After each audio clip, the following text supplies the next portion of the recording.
ఈయనకు ఆల్రెడీ పెళ్ళయింది. నేనే ఆయన భార్యని.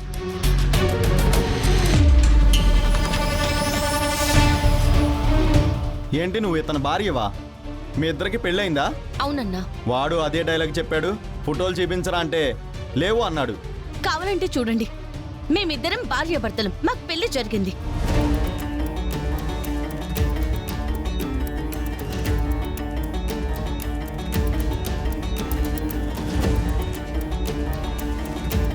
ఏంట్రా ఈ అమ్మాయి ఫోటోలు చూపిస్తుంది? ఇప్పుడు మనం ఏం చేయలేం కదా.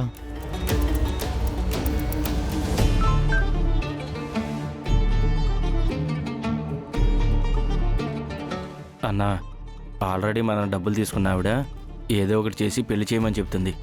ఇదిగో మెసేజ్. అస్సలు తగ్గొద్దు. అన్నా, ఇప్పుడు అర్థమైందా? మేమిద్దరం భార్యాభర్తలం. ఆ అమ్మాయి జస్ట్ తెలిసిన అమ్మాయి. బాగానే కవర్ చేస్తున్నావే. నువ్వు చాలా తెలివైన వాడివి.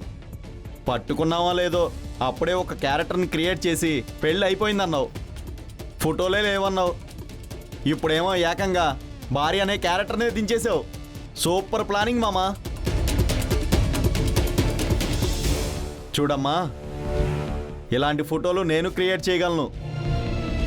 నీకు నాకు పెళ్ళైనట్టు అరగంటలో ఫోటోలు చూపించగలను. ఇవన్నీ కాదు కానీ అనవసరంగా ఒక ఆడపిల్ల జీవితాన్ని నాశనం చేయకు. పక్కకు తప్పుకో. నువ్వు తాళి కట్రా. అన్న చెప్తుంటే అర్థం కావట్లేదా మీకు? క్రియేట్ చేయాల్సిన అవసరం ఏముంది? మేమిద్దరం భార్యాభర్తలం.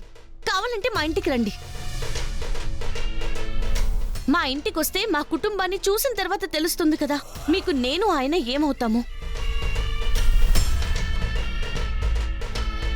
ఆ అమ్మాయి తనకేమవుతుందో.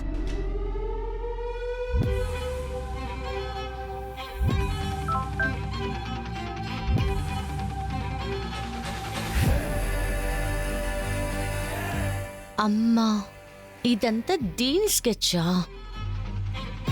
అన్నా, నేను చెప్తున్నాను కదా, కావాలంటే అందరూ మా ఇంటికి రండి. ఇప్పుడే అందరం కలిసి మా ఇంటికి వెళ్దాం. నేను చెప్పింది నిజమనుకో, మీ దారిన మీరు వెళ్ళిపోండి. అబద్ధం అన్నారనుకో, అప్పుడు మీరు చెప్పినట్టు వీళ్ళిద్దరికీ పెళ్లి చేద్దాం. నువ్వు చెప్పినట్టు వినాల్సిన అవసరం నాకు లేదు. వాళ్ళిద్దరికీ పెళ్లి చెయ్యాలని ఫిక్స్ అయిపోయాం. పెళ్లి చెయ్యాల్సిందే. పక్కకి తప్పుకో, లేదంటే. అన్నా, వద్దన్నా, ప్లీజ్. ఏమండి, తను చెప్పింది మీకు అర్థం కావట్లేదా? మా ఇంటికి రావడానికి మీకు వచ్చిన ప్రాబ్లం ఏంటి? రేయ్, నేను ఎవరి మాటలు వినాల్సిన అవసరం లేదు. తాళి కట్టు నువ్వు. ఆయన కట్టడు.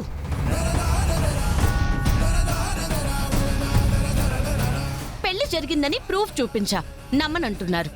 మా ఇంటికి రండి అంటే రానంటున్నారు. ఈ పెళ్లి చెయ్యాలి అని అన్నారే అనుకో. ఏయ్, ఏంటి మాకే ధమ్కి ఇస్తున్నావు? నీ ముందే తాళి కట్టిస్తాం. ఏం చేస్తావు? కట్టించి చూడండి. రేయ్, తాళి కట్రా.